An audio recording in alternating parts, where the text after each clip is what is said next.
The Vorthic Dominion had celebrated for 10,000 years after they burned Earth to ashes and killed every human they could find across the galaxy. And they built massive monuments on 100 different worlds to remember their great victory over the species that had dared to challenge their rule. And every Vorthic child learned in school about how their ancestors had cleansed the universe of the dangerous humans who would spread across the stars like a disease. But the Vorthic had made a terrible mistake because they had missed something. Hidden in the darkness between stars, far beyond the edge of map space where no Vorthic ship had ever traveled, there was a dying star surrounded by a belt of dead asteroids, and inside this forgotten place 12 enormous ships floated in perfect silence, and these were the judgment vessels that humanity had built in secret during the final desperate years of the war when they knew they could not win. Each ship stretched 10 kilometers from end to end and carried weapons that had never been fired in battle and held crews of thousands preserved in frozen sleep, waiting for the day when they would wake up and make the Vorthic pay for what they had done. Admiral Catherine Cole was the first person to open her eyes after 500,000 years of frozen sleep, and the revival process took 3 full days as her body slowly remembered how to breathe and move and think. And when she finally woke up completely, the ship's artificial intelligence named Prometheus was waiting to speak. With her, Admiral Cole, the AI, said through speakers in the medical room, "And your revival was successful, but I need to tell you that approximately 500,000 years have passed since our fleet went into hibernation." Catherine tried to speak, but her throat was too dry and too weak, so Prometheus sent a mechanical arm to give her water, and she drank slowly while her mind tried to understand what she had just heard, because 500,000 years was longer than human civilization had existed when she was born. What about the Vorthac? She finally managed to ask. They still exist, Admiral, and Prometheus continued by explaining that the alien empire had grown 4 times larger since the fleet went to sleep and now controlled over 2,000 star systems and had conquered 47 different species and ruled them all with cruelty and fear. Catherine closed her eyes and felt grief hit her like a punch to the stomach, because everyone she had ever loved and everyone who had not made it onto these ships had been dead for longer than she could truly understand. But she pushed the sadness down deep inside herself, because she had a mission to complete, and there would be time for crying later. Start waking up the senior officers, she ordered, and bring all the fleet systems back online, because it is time to remind the galaxy that humanity does not stay dead.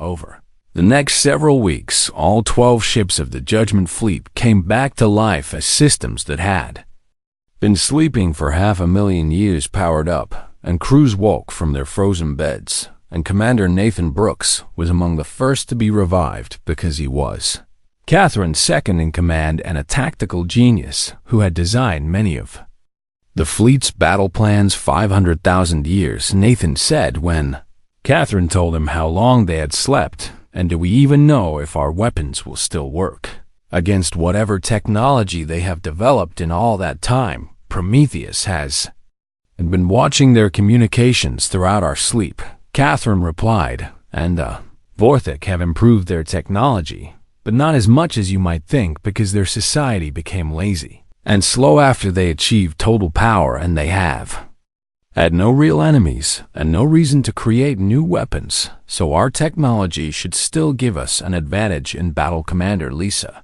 Perry was the fleet's chief engineer, and she was less hopeful when she joined the discussion, because she was a practical woman who had overseen the building of the judgment vessels and knew every strength and weakness of every system on every ship. These ships were built for one purpose, Lisa reminded them, and they were never designed to keep us alive for centuries of long warfare, and we have enough fuel and supplies for maybe 5 years of operations if we do not take major damage.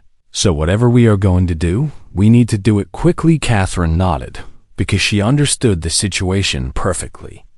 And then she asked Prometheus to show them what the Vorthic Dominion looked like now.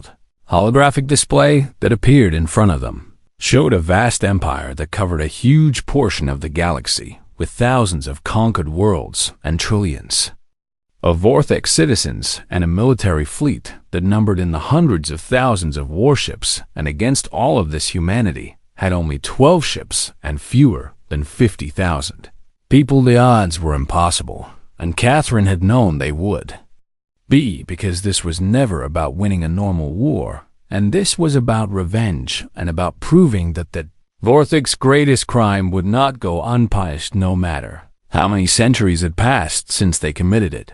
Find me their most important targets, Catherine ordered, and I want to know about their factories and their military bases and anything else that would hurt them if we destroyed it, because we are going to tear their empire apart from the inside.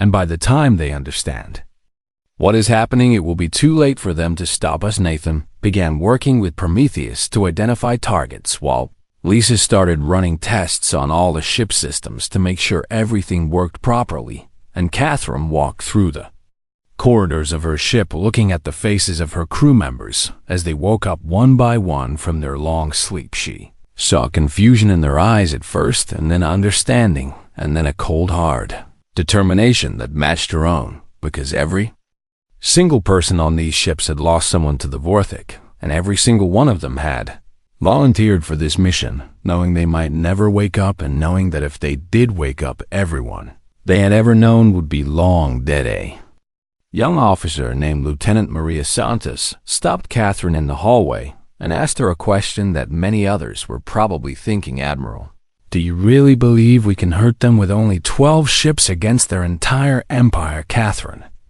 looked at the young woman and saw the same fire burning in her eyes that Catherine felt in her own heart. I believe that humanity has never accepted defeat, she answered, and I believe that our ancestors did not build these ships and sacrifice everything just so we could give up. And I believe that the Vorthic made the worst mistake in their history when they decided to destroy our species, because now we have nothing left to lose, and an enemy with nothing to lose is the most dangerous enemy in the universe. Maria nodded and returned to her duties, and Catherine continued walking through her ship, thinking about Earth and the blue oceans and green forests that she would never see again, and the billions of people who had died screaming as the Vorthic burned their world. She made a silent promise to all of them that their deaths would not be forgotten, and that humanity's last children would make the Vorthic remember that promise for the rest of their existence.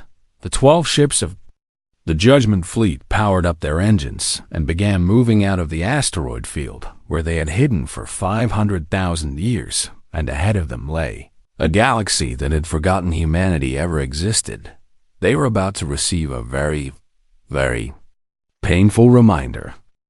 The Vorthic colony world called Theraxis Prime was a beautiful paradise with thick green forests and clean blue oceans and perfect weather that was carefully controlled to make life comfortable for the highest classes of Vorthic society, and it was also home to one of the largest shipyards in the entire Dominion, where over 100 new warships were built every single year.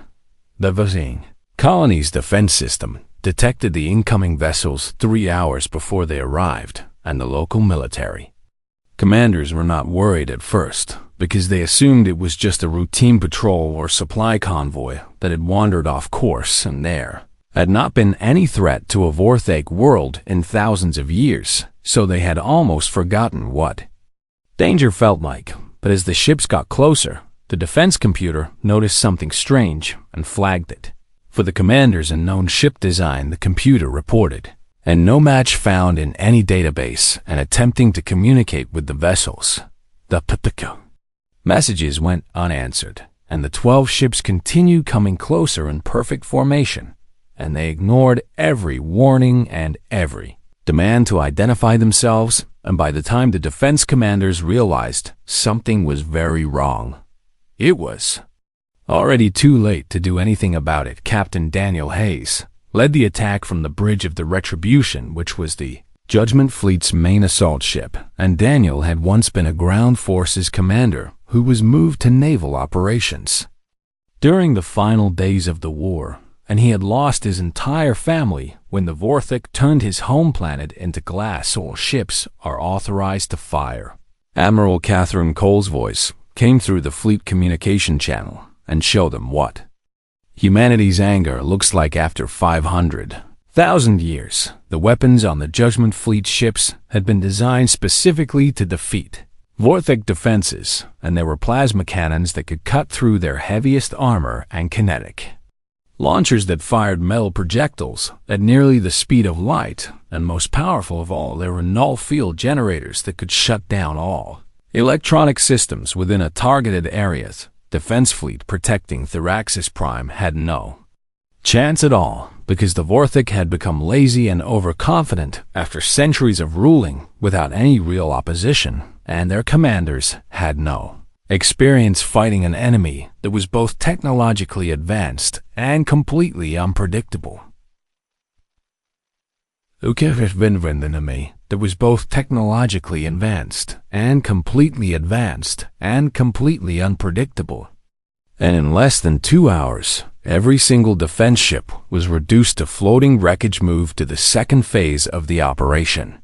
Catherine ordered, and Commander Perry, "Are the ground assault teams ready to go?" Lisa's voice came back from the engineering section and confirmed that all drop pods were loaded and waiting for the order to launch. The orbital bombardment lasted exactly 30 minutes and targeted only military installations and important infrastructure while carefully avoiding areas where civilians lived, because Catherine had been very clear from the beginning that this war was not about killing innocent people, and humanity would not become the same kind of monsters that had tried to destroy them, but the Vorthik military was going to learn that their old enemy had come back, and they were going to learn that lesson in blood. And Fire Lieutenant Maria Santos led the first ground assault team into the ruins of the main shipyard after the bombardment stopped, and she was a demolitions expert who had volunteered for the Judgment Fleet, even though she had no family left to avenge, and before the war, she had worked as a mining engineer on Mars, where she learned everything about explosives or charges are placed on the primary reactor cores. Maria reported through her helmet. Communication system and detonation will occur in 10 minutes. Copy that, Lieutenant, and all teams begin returning to the ships immediately. The ground forces were already back in orbit and flying toward their ships when the shipyard exploded, and the blast set off a chain reaction through all the fuel storage tanks and created an explosion so massive it could be seen clearly from space. And in that single attack, the Judgment Fleet had destroyed more Vorthak warships than had been lost in battle during the previous 1,000 years combined.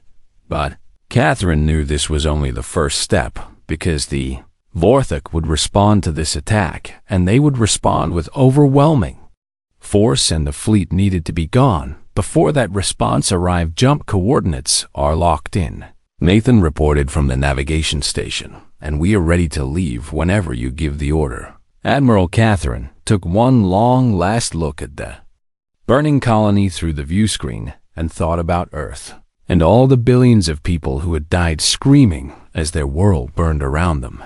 And she thought about the children who would never be born, and the dreams that would never come true, and the future that had been stolen from humanity. Jump, she ordered.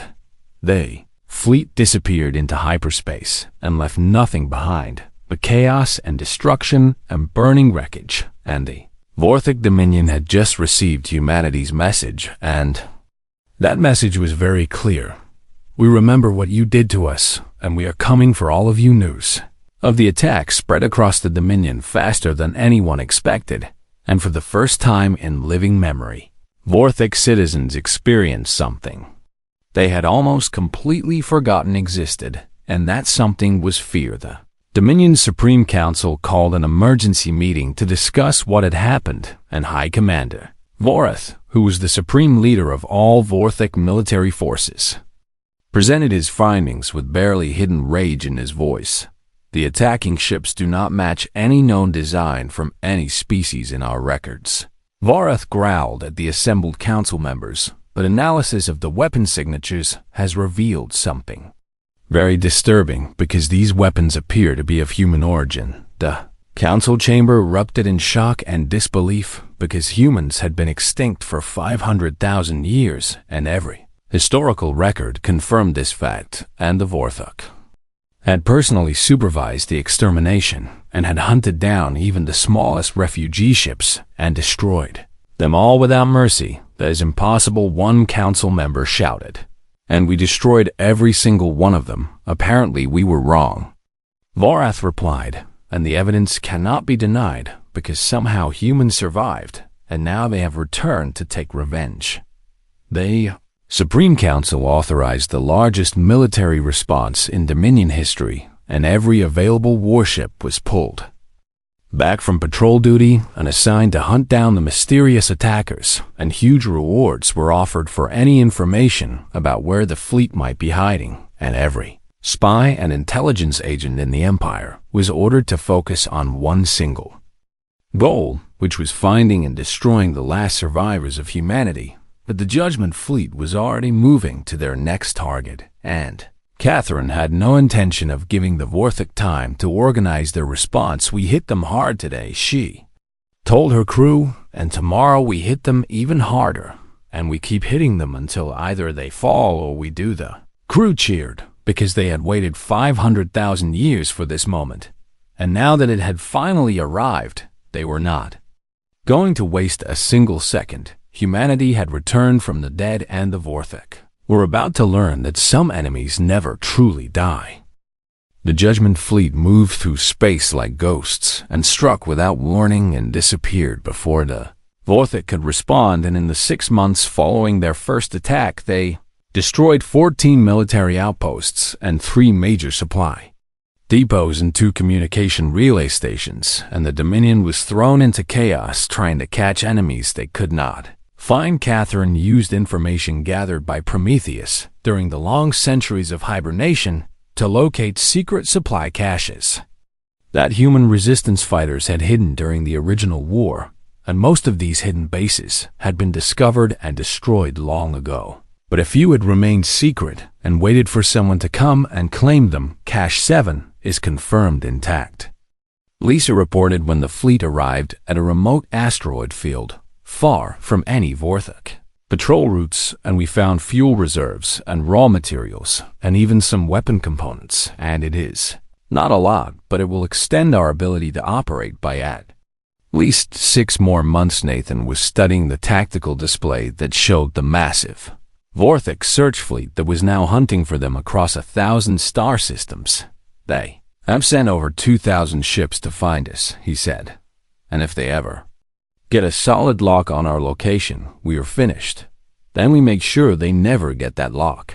Catherine replied, and we keep moving and keep attacking and keep them confused, and every moment they spend looking for us is a moment they are not using. To strengthen their hold on the galaxy, the fleet's next target was a communications relay station on the edge of Dominion space, and this station coordinated all military communications for an entire sector, which made it vital to the Vorthok's ability to command their forces. Captain Amanda Cross led the strike team against the station, and she was a communication specialist who had cracked Vorthok encryption codes during the original war, and she had personally designed electronic warfare systems that the fleet was now using against the enemy. Their security programs are completely outdated.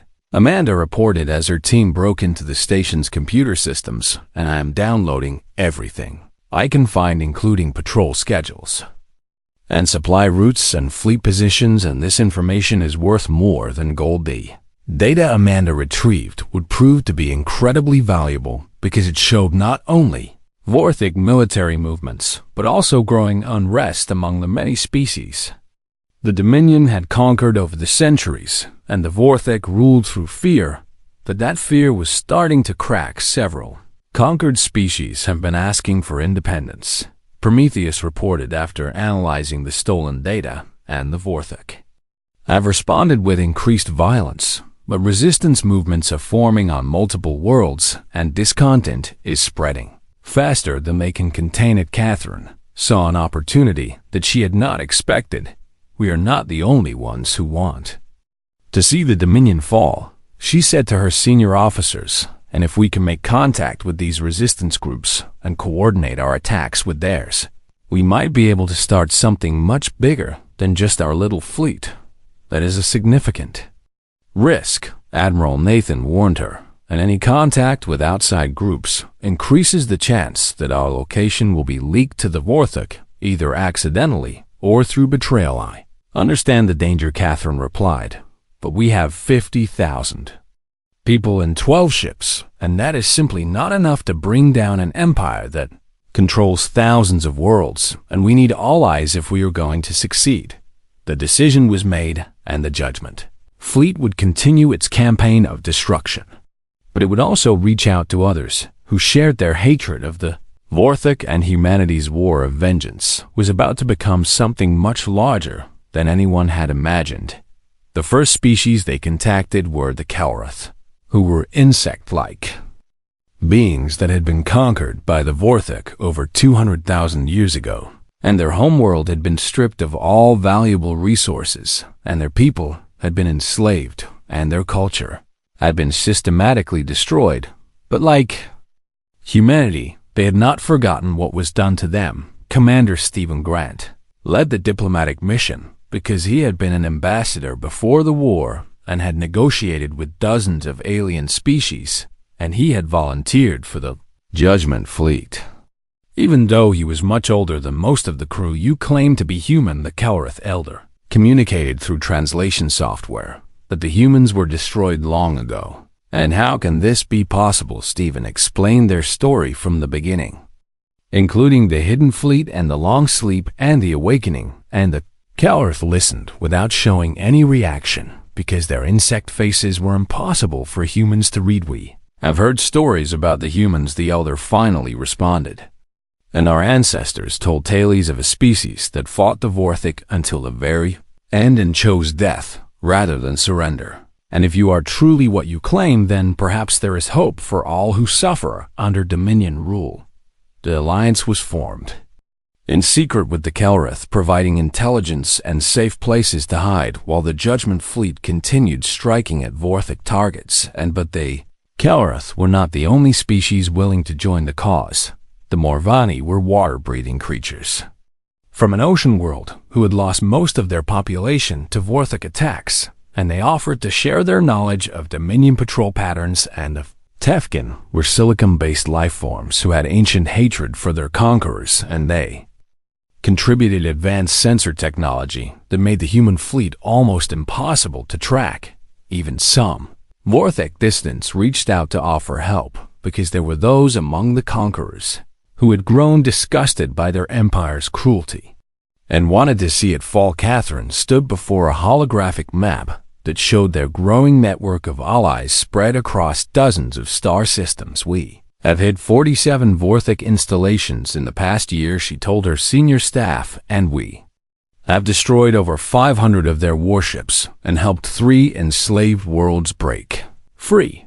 But the most important thing we have done is show the galaxy that the Dominion can be hurt, and that they are not the invincible gods they pretend to. Lieutenant Commander Patricia Young was the fleet's intelligence officer, and she had troubling news to share. The Vorthok have finally understood how serious this threat is, she reported, and they are pulling their forces back from frontier worlds to protect their core territories, and they are also preparing something called Operation Cleansing Fire. Patricia explained what the intelligence reports revealed about this operation, and it was worse than anyone had feared, because the Vorthok were building a new weapon that could destroy entire planets from across a solar system, and they planned to use it against any world that might be helping the rebellion. Catherine felt cold anger rise in her chest, because this was exactly what the Vorthok had done to Earth 500,000 years ago. They are planning to commit genocide again, Nathan said quietly. Then we stopped them, Catherine replied. And where is this weapon being built? Vorthok Prime Patricia answered, and it is their homeworld, and the most heavily defended planet in the entire Dominion. Everyone understood what that meant, because attacking the Vorthok homeworld would be suicide. But Catherine had not survived 500,000 years just to give up when things got Difficult start planning the assault, she ordered, and we are going to end this war the same way it started, which is at their front door, and this time we are not the ones who are going to burn. The assault on Vorthek Prime would be the largest and most dangerous operation that the Judgment Fleet had ever attempted, and every ship and every soldier and every resource they had would be committed to this single desperate attack on the heart of the enemy empire. Catherine spent weeks planning the assault with her senior officers and their new allies, and they studied every piece of intelligence they had gathered about the Vorthak homeworld's defenses and looked for any weakness they could exploit. The planet is protected by over 3,000 warships at any given time, Nathan reported, and there are hundreds of orbital defense platforms armed with weapons that can destroy a ship in a single shot, and ground-based cannons that can fire into orbit, and it would take a fleet 10 times our size to have any real chance of breaking through.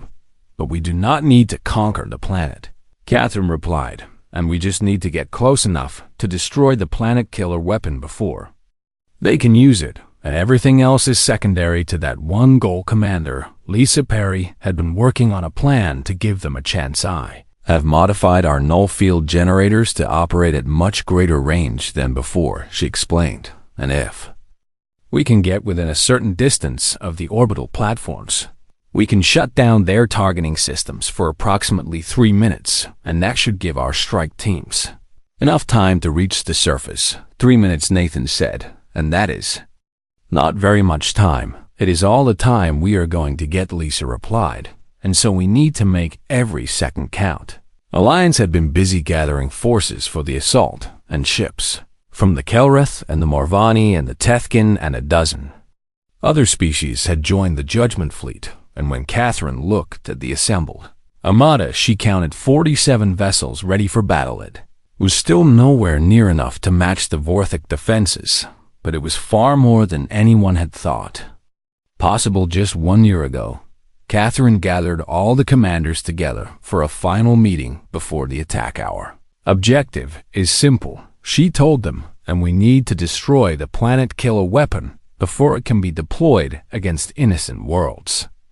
And if we succeed, then the Dominion loses its most powerful threat, and the rebellion gains strength that cannot be stopped.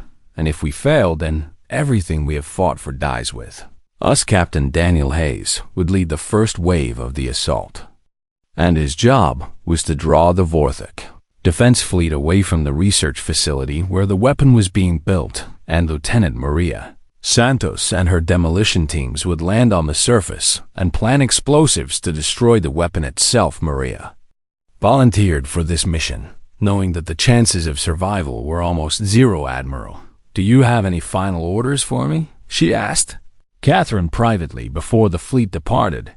Catherine looked at the young woman who'd become one of her most trusted officers over the past year. Make sure that weapon never fires, she said.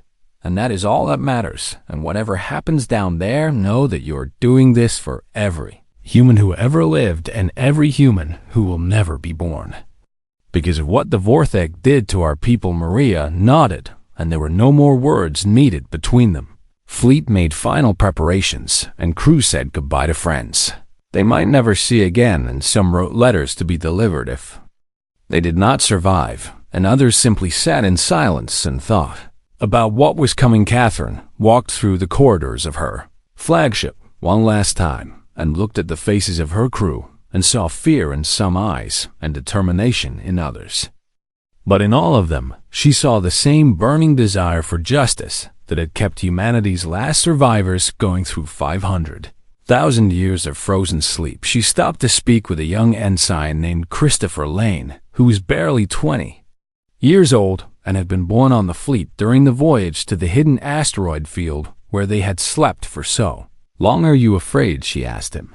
Yes, Admiral, he admitted, but I'm more afraid of what happens if we do not try, and I have heard stories about Earth my whole life, and about the forests and the oceans and the cities that the Vorthik destroyed, and I never got to see any of it, but I feel like I owe something to all the people who did. Catherine put her hand on his shoulder. That is exactly the right way to think about it, she told him. and we carry the memory of everyone who came before us, and today we fight for all of them. Fleet assembled in formation at the jump point, and Catherine took her position on the bridge of her flagship and looked out at the stars one more time. All ships report ready, Nathan announced. Catherine took a deep breath and thought about her own family who had died on Earth 500,000 years ago, and she thought about the promise she had made to avenge them, and she knew that whatever happened in the next few hours, the promise would finally be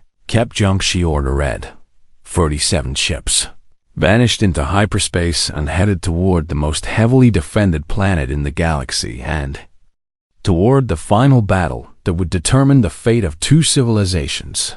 The Vorthok had 500,000 years to prepare for this moment, but they had wasted that time believing they were safe, and now they were about to learn the most important lesson in the history of their species. Humanity never forgets, and humanity never forgives, and humanity never ever gives up. The day of reckoning had finally arrived.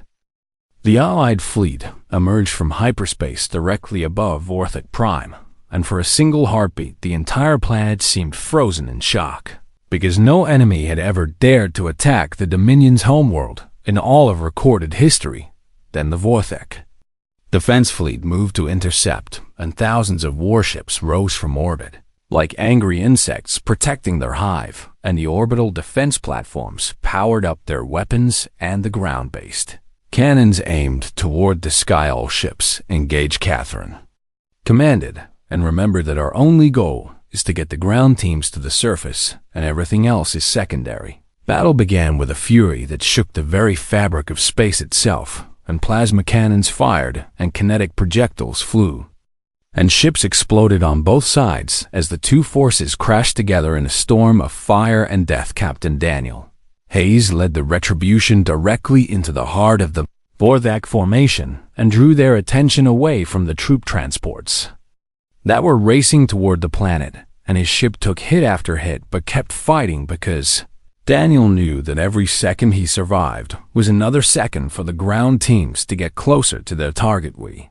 have lost 6 ships, Nathan reported grimly, and the enemy is concentrating fire on our left flank. Tell them to hold, Catherine ordered, and we need 3 more minutes for the null field generators to reach optimal range. Those 3 minutes felt like 3 hours as ship after ship was destroyed and crews died in the cold vacuum of space with defiance in their hearts, and the Vorthok kept coming in endless waves, but the Allied fleet refused to retreat. Null field generators are ready, Lisa announced. Fire, Catherine ordered. The pulse of energy that erupted from the human ships spread across the battlefield in an invisible wave, and every Vorthok targeting system within range went dark, and the orbital platforms stopped firing, and the enemy fleet lost coordination as their communication networks failed. All ground teams go now, Catherine shouted. 20 drop pods launched from the surviving transports and plummeted toward the surface of Vorthok Prime, and anti-aircraft fire from ground defenses destroyed 8 of them before they landed, but 12 made it through, and Maria Santos was on one of them. The impact nearly knocked her unconscious, but she forced herself to move and kicked open the pod door and stumbled out into the alien landscape of the Vorthok homeworld with her team right behind her. The research facility is 2 kilometers north, Maria said, and we move fast, and we did not stop for anything. They ran through streets filled with panicking Vorthok civilians and past buildings that reached toward the sky. And Maria did not let herself think about anything except the mission, because thinking would slow her down, and slowness meant death. Vorthok soldiers appeared ahead of them, and her team opened fire without breaking stride and cut through the defenders with savage efficiency born from knowing that failure was not an option. Half her squad was dead by the time they reached the facility entrance, and the survivors blasted through the security doors and fought their way inside, and every corridor was filled with enemies. But Maria kept pushing forward because the weapon was somewhere in this building, and she was going to find it no matter what. The planet killer was massive and filled an entire chamber at the center of the facility, and it hummed with energy that Maria could feel in her bones, and it was almost ready to fire set the charges. She ordered her remaining team members, and we have 3 minutes before their systems come back online. They worked frantically and planted explosives on every critical component they could identify, and Vorthik guards kept attacking, and one by one, Maria's team fell until she was the only one left standing. Charges are set, Maria reported through her helmet, communication system, and detonation in 2 minutes. And Admiral, I'm not getting out of here. Catherine's voice came through the comm, and it was steady despite the chaos of battle still raging in orbit. You have done humanity proud, Lieutenant, and all of you have, and may you find peace. Maria smiled inside her helmet and thought about Earth, which she had never seen, and about all the humans who had lived and died and dreamed across hundreds of thousands of years, and she knew that her death meant something because of what it would accomplish for Earth. She whispered, the explosion that destroyed the planet killer was visible from orbit, and the chain reaction spread through the facility's power systems and created a blast that leveled everything within 5 kilometers, and the shockwave damaged nearby orbital platforms and opened a gap in the Vorthik defenses. All ships retreat through the gap. Catherine ordered and jumped to emergency coordinates. Of the 47 ships that had begun the assault, only 9 managed to escape, and over 30,000 Allied soldiers and crew members died in the battle, but they had accomplished their mission.